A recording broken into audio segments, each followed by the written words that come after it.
जब ये गए थे मोदी जी ईरान में, तो ईरान के प्रधानमंत्री से मिले, लेकिन सारे लोग उनके प्रधानमंत्री के ऊपर भी एक होते हैं सुप्रीम लीडर खामेनी साहब, उनसे सब लोग नहीं मिलता। तो बोले थे खामेनी साहब मोदी जी को बैठा के, हमारी जो पर्शियन सभ्यता थी तो आपके देश में उस समय वैदिक सभ्यता चल रही और पूरी दुनिया को अकेले राज करता था कुस्तुनतुनी, और यही उस्मानिया सल्तनत है जिसने पूरे अरब पे कब्जा किया, पूरे अफ्रीका पे कब्जा किया था। अभी यूरोप वाला था, हम तो लॉ ऑफ ग्रेविटी खोजे हैं और हम न्यूटन थर्ड लॉ खोजे हैं, हमारे यहाँ पहले से। हमने अपना पढ़ाई छोड़ दिया।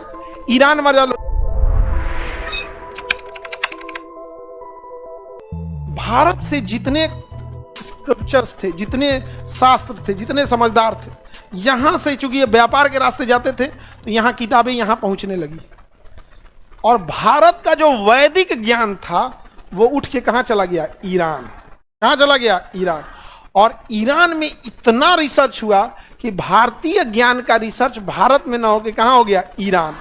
और ईरान में जब ये हुआ तो यहां से इतना डेवलपमेंट किया सर। आज 99% रेशियो है एजुकेशन लिटरेसी रेशियो। जब हम यहाँ पे अंग्रेज आए थे ना, 1835 की बात है, 1835 हमारा लिटरेसी रेशियो 65% था, 65% हमारी लिटरेसी रेशियो। कब की बात बता रहे हैं? 1835। उस समय ब्रिटेन का लिटरेसी रेशियो जानते हो कितना था? उस समय ब्रिटेन का लिटरेसी रेशियो 27% और हमारी लिटरेसी रेशियो 65%। समझ में आ रहा है? इन्होंने आके सबसे पहले एजुकेशन बर्बाद किया और कहते हैं कि वो लोग मॉडर्न थे। ससुरे तुमने प्रथम विश्व युद्ध लड़ा, द्वितीय विश्व युद्ध लड़ा, सबको मारे, तुम मॉडर्न कहीं से हो गया? तो मिडिल ईस्ट की लड़ाई समझ में आ रही है कहाँ जा रही है? सब घेर और के पता नहीं किधर से जा रही है, ये आपस में लड़ते रहता है। इसमें समझदार कौन निकला? ईरान। ईरान वैदिक एजुकेशन कहां से ले गया? भारत से। और यहां से उठा के कौन ले गए? सब यूरोप वाले। तो अक्सर हम लोग कहते हैं ना कि यूरोप वाले हमारे एजुकेशन पे रिसर्च किए, तो यूरोप वाले मजाक उड़ाते हैं, कहते हैं तुम जिंदगी भर बोलते रह जाओगे, कोई मानेगा ही नहीं, क्योंकि बीच का लिंक टूटा है। बीच का लिंक टूटा है तो लिंक देख लो, भारत से कहां गया? ईरान। और ईरान से कहां गया? हाँ, यूरोप चला गया। और यूरोप वालों ने उसे पूरी दुनिया में कब्जा किया और दुनिया को अंग्रेजी बोलना सिखाया, और उसी चीज को जब अंग्रेजी में बोला तो सबको समझ में आ गया। ईरान वाला उसी को ईरानियन पर्शियन लैंग्वेज में बोलेगा, समझ में आएगा नहीं, क्योंकि पर्शियन लिमिटेड एरिया में है, संस्कृत लिमिटेड एरिया में। संस्कृत तो इंडिया में बोले, इंडिया में ना बुझाए। भारत में यदि ब्राह्मण ना हो तो संस्कृत उसी दिन खत्म। एक भाषा को भारत में केवल ब्राह्मणों ने बचा के रखा है, अगर ना हो तो खत्म कहानी हो जाएगा। तो यहाँ का एजुकेशन कहाँ चला गया? ईरान। और यहाँ से फिल्टर होके कहाँ गया? यूरोप। अब यहाँ पर ईरान पहले इतना छोटा नहीं था, इराक भी इसी के पास था, और इसका जो सेंटर ऑफ एजुकेशन था वो था बगदाद। इराक की राजधानी बगदाद। और उस समय किसके अधीन आता था? ईरान के अधीन। इस सूरत चंगेज खान आया और चंगेज खान मारा, सबको मुआ दिया, सबको मार डाला। तो नहीं, पूरी तहस नहस। ये मिडिल ईस्ट में देखो खाली मारधार हो रहा है। चंगेज खान सबको मार डाला। जब सब लोग मर गए तो चंगेज खान लौट गया। तो चंगेज खान का पोता आया हलाकू खान, कहा कि ए दादा, आप जिसको भाला मारे थे ना, कुछ कुछ इलाज करा के सीख गया, ठीक हो गया है सब। कहा कहाँ से इलाज कराया सब? आगे महाराज इंडिया से ले गया था सब, सुश्रुत संहिता, तो ये सब चीजें टाका का मार लिया, सब ठीक हो गया है। तो हलाकू खान आया और हमला कर दिया किस पे? बगदाद पे। और बगदाद पर नालंदा विश्वविद्यालय देख रहे हो ना, बगदाद में उससे ज्यादा किताबें लिखी गई वहां थी, और उन किताबों का संबंध भारत के वैदिक साहित्यों से, वैदिक साइंस से था वहां पर। तो यहां पर था, इनका अपना भी था और यहां से उसका मिक्स था। हलाकू खान देखा बगदाद में, तो उसको कहा कि भाई साहब ये तो पूरी दुनिया पे राज कर देगा सब। तो अब देखा कि भाई ये कहां से आया है? तो इंडिया से आया है। यहाँ पर उसने क्या किया, कहा कि आग लगाएंगे तो बहुत समय लगेगा। वहां पे दजला और फरात नदियां बहती हैं, सारा किताब को उठा के किसमें डाल दिया? नदी में। और उस समय कलम से नहीं, स्याही से लिखा जाता था। उस पर पानी पड़ा तो पूरा स्याही मिट जाएगा। इतिहासकारों ने लिखा है, जैसे नालंदा विश्वविद्यालय को जलाने में कैसे लिखा है कि कई दिनों तो आग जलते रही, वैसे ही लिखा है कि जब बगदाद पे जब ये गया था तो बगदाद पे जो दजला और फरात नदियां हैं वो स्याही के रंग से काला हो गई थी, स्याही के रंग से काला। हमने अपना साहित्य पढ़ना छोड़ दिया और हमारा जो लेके गए थे सब उसको इस ससुरा चंगेज खान का पोतवा जला दिया पूरा, अब उसमें स्याही में घोर दिया। अब ये साहित्य गया कहाँ? यूरोप में। अभी यूरोप वाला था, हम तो लॉ ऑफ ग्रेविटी खोजे हैं और हम न्यूटन थर्ड ला खोजे हैं, हमारे यहाँ पहले से था। हमने अपना पढ़ाई छोड़ दिया, ईरान वाला ले गया, हलाकू खान मार दिया, बच गया किसका? विक्टोरिया। उसके साथ एक चीज अच्छा ये हुआ, ये पूरे दुनिया में कब्जा किया था, स्कूल उसका था, ले आके थोप दिया, हाई न्यूटन हाई आइंस्टीन पढ़िए, हो गया, समझ में आ गया। तो हम लोग जो कहते हैं कि हमारा एजुकेशन, वैदिक एजुकेशन डायरेक्ट यूरोप गया था, और वो चाहते हैं कि आप जीवन भर यही बोलिए कि हमारा डायरेक्ट यूरोप गया था, क्योंकि लिंक नहीं रहेगा तो सच्चाई लगेगी नहीं, लगेगा कि भैया आप इमोशन होके बोल रहे हैं। लिंकेज यहां से था, यहाँ पे समझ में आ गया कि नहीं आ गया। और जब ये गए थे मोदी जी ईरान में, तो ईरान के प्रधानमंत्री से मिले, लेकिन सारे लोग उनके प्रधानमंत्री के ऊपर भी एक होते हैं सुप्रीम लीडर खामैनी से, उनसे सब लोग नहीं मिलता है। जो ईरान जिनको ज्यादा फेवर करता है जिस देश से, वो वही उनसे मिल सकते हैं। तो इंडिया ईरान की दोस्ती बहुत अच्छी है, इतना युद्ध के बीच में भी हम लोग का तेल शायद अभी जाने दे रहा है, अभी तो किल्लत है भी, लेकिन वो मर रहा है तो वो इंसानियत तो निभाने वाला नहीं है, किसी के राष्ट्रपति प्रधानमंत्री को उड़ा दे तो कोई। और भारत ने भी कभी ईरान के खिलाफ कुछ नहीं किया। तो बोले थे खामैनी साहब मोदी जी को बैठा के, हमारी जो पर्शियन सभ्यता थी, तो आपके देश में उस समय वैदिक सभ्यता चल रही थी, तो वहां से बहुत सारा नॉलेज हमारे पर्शियन सभ्यता में आया था। तब जाके इनको बुझाया। खैर मोदी जी पॉलिटिकल साइंस, उनका राजनीति आदमी, इतिहास के टीचर थोड़े हैं, उनका अपना है, मतलब समझ में आ गया।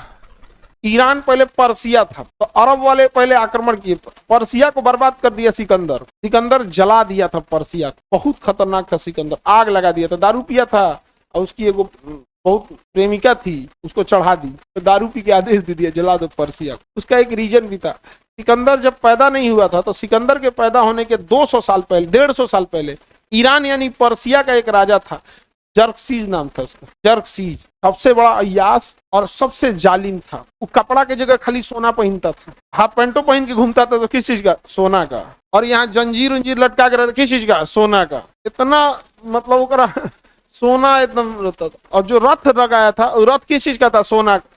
और उस रथ को घोड़ा नहीं खींचते थे, गुलाम लगे होते थे खींचने के लिए, और उस रथ पे बैठता था, और रथ उसका था 40 सीढ़ी चढ़कर, रथ पे जब चढ़ता था 40 सीढ़ी चढ़ के। जर्कसीज दुनिया का सबसे बड़ा अय्यास और पैसा फूंकने वाला जर्कसीज। जर्कसीज गया तो सिकंदर के मोहल्ला पे हमला कर दिया। और जर्कसीज, सिकंदर पैदा नहीं हुआ, 150 साल पहले की बात है। और सिकंदर का एरिया जो था ग्रीक, उसकी राजधानी एथेंस को जला दिया, राजधानी एथेंस को क्या कर दिया? जला दिया। बाद में जर्सीद चलाया आज के ईरान यानी पर्सिया में रहने के लिए, ठीक है। इधर जर्सीद मरा, जर्सीद के बाद धीरे धीरे कमजोर हो गया। उसके बाद आया यहाँ पे डेरियस 3। कौन आया? डेरियस 3। यहाँ पे राजा हो गया डेरियस 3। याद रखिएगा, इसी का जर्सीज का परदादा भारत पर आक्रमण करने वाला पहला राजा रहता है वहां पे, भारत पर आक्रमण करने वाला वही पहला राजा रहता है वहां पे। उसके बाद में हम चर्चा करेंगे, अभी यहाँ बताते हैं भाई। यहाँ पर सिकंदर आया, और सिकंदर जब हुआ तो पढ़ा कि हमारे पे हमला कौन किया था? ये पर्सिया वाले हम पे हमला किया था। आया सिकंदर की सेना लेकर, मारा, पूरा पर्सिया को खत्म कर दिया। हाँ, जर्सीज किधर है? क्या मारा उसको? मारे 150 साल हो गया। कोई बात नहीं, इतिहास जला देंगे यहाँ पे। पूरा पर्सिया को मार दिया, खत्म करके जीत लिया पर्सिया पूरा। आज का जो ईरान है पहले क्या था? पर्सिया। उसको कचरा कौन है? सिकंदर।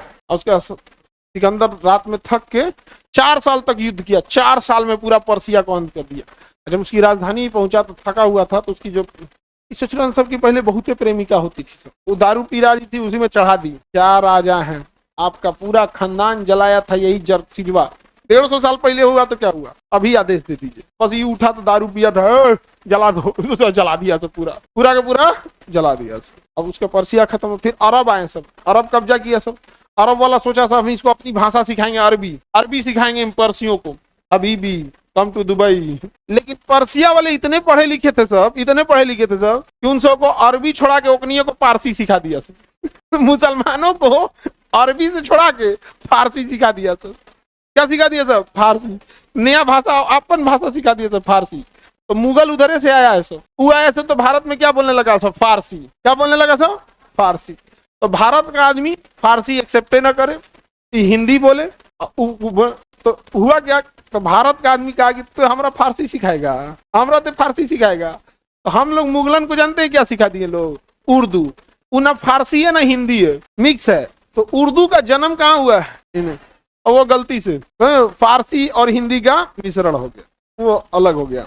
लड़की सब समझदार होती है, इस सब में लड़की समझदार हो गई सर, लड़कवा नहीं मानता है सर, कितनो समझाएंगे आओने जाएगा अब भिगना पहाड़ी पे कोनो कर दी तो ले खत्म खत्म, तबाह तबाह।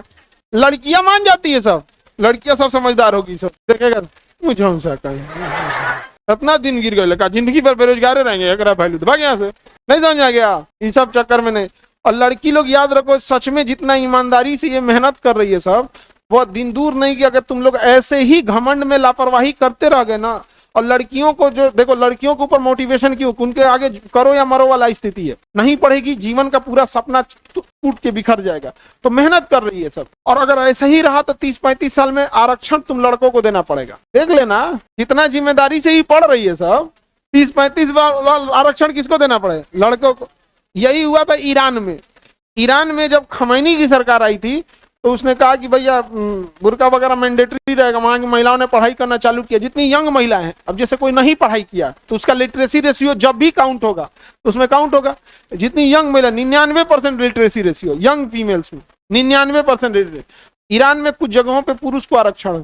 अब इधर देखो मेरी हो सब लोग, तुर्की का थोड़ा सा हिस्सा इधर लिखा होगा इस्तांबुल, तो तुर्की का 3% एरिया किधर चल गया, यूरोप में, यूरोप में चला गया, इस्तांबुल मिल गया। इस्तांबुल, इस्तांबुल बहुत बड़ा शहर है, इसका पुराना नाम था कुस्तुनतुनिया, कुस्तुनतुनिया, और पूरी दुनिया को अकेले राज करता था कुस्तुनतुनिया, पूरी दुनिया पे अकेले राज कौन करता था, कुस्तुनतुनिया।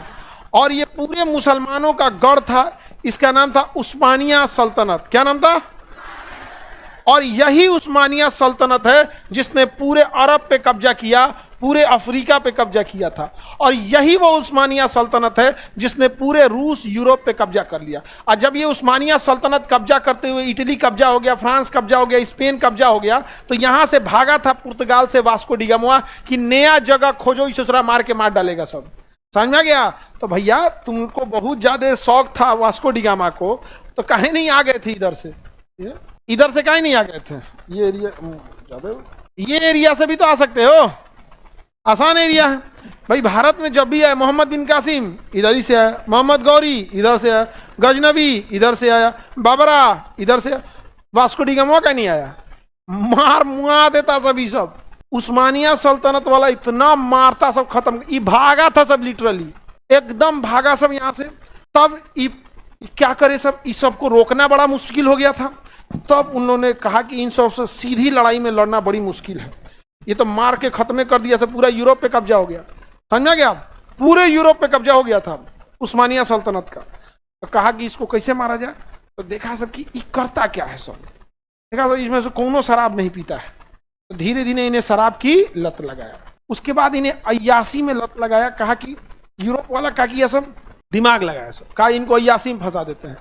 अपने यहाँ की 2-4 को खुफिया एजेंट लड़कियों को रखता था जो बचपने से सुंदर है, वो जाके सेनापति से ब्याह कर लेती थी, और क्या कहती थी मेरी एक सहेली है वो भी मेरे साथ रहना चाहती, ओकरो लिया के इससे भी ब्याह कर लो, मार के तहस नहस कर दिया। अब सेनापति 4 गो पत्नी लेके घूम रहा है, हो गया युद्ध तब तो। अब सेनापति लेके घूम रहा है तो उप सेनापति भी लेके घूमेगा, और धीरे धीरे धीरे धीरे इसमें हो गया। और वो सब शराब की लत लगाती थी, पहले शरबत में थोड़ा सा, फिर धीरे धीरे धीरे एक बार लत लग गया तो दोनों शराब पीती थी। और धीरे धीरे जब शराब पीने लगे तो मोहर कहाँ है, निशान कहाँ है, सेना का खुफिया जानकारी कहाँ है, सब धीरे धीरे निकालते निकालते निकालते निकालते लपेट दी सब। आज भी जासूसी में महिलाएं सबसे खतरनाक होती है, इसीलिए तुमको बोलते हैं लाल पीला हरा के चक्कर में पढ़ में मत करो। कोनो देखो जय हनुमान ज्ञान गुण सागर जय कपीश तीनों लोक उजागर, हनुमान जी हमारी रक्षा करो, काम खत्म, समझा गया, देखबे मत करो। राजा महाराजा बिला गया सब, तुम लोग बेरोजगार हैं, इतना तबाह होके खत्म हो गया सब। और उसके बाद इंडस्ट्रियल रेवोल्यूशन हुआ, और उन्होंने कहा कि कैसे इन्हें बर्बाद किया जाए, कैसे बर्बाद किया जाए। तो देखा गया कि शराब के लत में लग के इनका पैसा कमजोर हुआ। जब पैसा कमजोर हो जाता है बड़ी सेना को संभालना मुश्किल हो जाता है। उनको पता चल गया कि मुसलमानों को पैसा से कमजोर करो। इसके बाद उन्होंने कहा कि कुछ भी करो, मुसलमानों के पास पैसा नहीं आना चाहिए। अब जब पैसा से कमजोर हो गया तो देखो आज इनके पास पैसे की अभाव है। 10 घर मिलके तो क्या, तो आज चटाई खरीदना है मदरसा में बिछाने के लिए, 50 घर मिलके चटाई खरीद, वो हो गया। अब एक काम करिए, 50 घर मिलके अब पेंट कराया जाए, तो 40 घर मिलके ही कराया जाए। जबकि उनको ने क्या, जबकि अगर ये पढ़ाई पे ध्यान दे, बढ़िया बिजनेसमैन हो जाए, 100 अमीर होगा, एक को कब मिल के करा देगा, कहेगा हम अकेले पूरा करा देते। समझे? क्रिश्चियंस का आप जाके गिरजाघर देखिएगा, जो उनका चर्च है, इतना 5 स्टार होटल की तरह चमचमाएगा जिसका कोई हद नहीं। तुमसे चंदा मांगने गया था, लेकिन तुम हम लोग को क्या किया, पैसा से तूर दिया। और जब पैसा से तूर दिया, अब ला चंदा मांग के काम करो। समझ में आ कि नहीं? तो इन्हें समझ में आ गया कि ये लोग को अगर पैसा से तूर दिए तो तबाह तबाह हो जाएंगे। अब पैसा से तोड़ने के बाद एजुकेशन अपने हाथ में रख लिया। एक बार पैसा से तूर दिया, एजुकेशन अपने हाथ में हो गया, काम खत्म। इनकी पकड़ लिया। उसके बाद इस उस्मानिया सल्तनत को मारना चालू किया, और यहां से जब इनको भगाना चालू किया उस्मानिया सल्तनत से, मार काट काट के इन लोग को फेंक दिया भूमध्य सागर में। कहा भाग यहां से, सबको भगा दिया, एक जाने को यहां टिकने नहीं दिया, ये पूरा भगा के रद्द कर दिया। अब ब्रिटेन वाले जब आगे बढ़ना चालू हुए सब, तो यहाँ पे अब ये तुर्की जो थे सब, अब ये तर्क सब जो थे, इनको कहाँ से होगा, तो ये अब यहीं पे सिमट के रह गए सर। इतिहास क्योंकि यही पढ़ाते हैं, तो उस्मानिया सल्तनत का नाम रख दिया सर। कहा कि इसको ऐसा नाम रखो ना कि मुसलमाने को ना बुझाए कुछ। कहा कि क्या नाम रखें? कहा उस्मानिया सल्तनत नाम रखेंगे तो केकरो बुझा जाएगा कि मुसलमानों का राज्य। कहा कि नहीं, दिमाग लगाओ, ऐसा काम करो ना मुसलमान को बुझेबे नहीं करे कि यहाँ तक कब्जा किया था। तो बैठा सब दिमाग लगाया, कहा इसका नाम ऐसा रखते हैं। कहा ऑटोमन एम्पायर।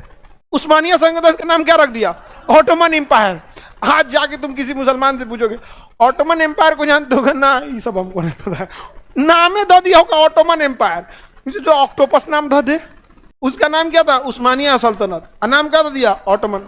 अच्छा, इनका एक बहुत बड़ा कब्जा करते करते पूरा स्पेन कब्जा लिए थे सब। जब स्पेन से इनको हराया गया, वापस भेजा गया, तो जनसंख्या तो वहीं बच गई, जनसंख्या वहीं बच गई।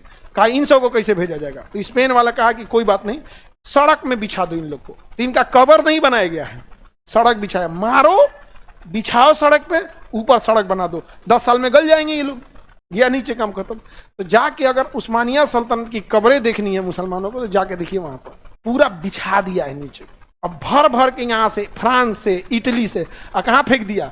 भूमध्य सागर में। भर भर के लाओ, फेंक दो, भर भर के लाओ, फेंक दो। बहुत बढ़िया से ले आया, फेंका, इनको खूब बढ़िया रहे, सब जाना को तहस नहस कर दे। अभी कहाँ सिमट गया है? तुर्की। तो छोटा सा तुर्की हो गया है।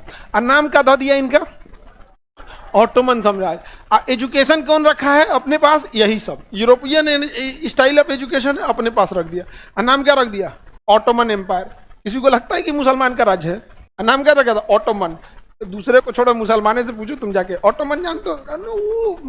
हमको अंग्रेजी थोड़ा वीक है। आगे बढ़े, किसी को दिक्कत? आइए, कहां तक सिमट गए? तुर्की तक। कहां तक सिमट गए? तुर्की तक। अब मुसलमानों में लड़ाई हुआ, लीडरशिप कौन करेगा?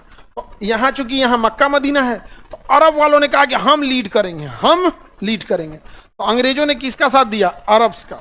और किसके खिलाफ? टर्क्स। तो तुर्की का नाम रख दिया टर्क। क्या नाम रख दिया? टर्क। इनका नाम दे दिया टर्क। अब इन दोनों में लड़ाई लग गया, अभी दोनों आपस में लड़ने लगे। अब आया बीच में ईरान, कहा कि तुम दोनों गलत लड़ रहे हो, तुम दोनों का दुश्मन अमेरिका है, मारो अमेरिका को।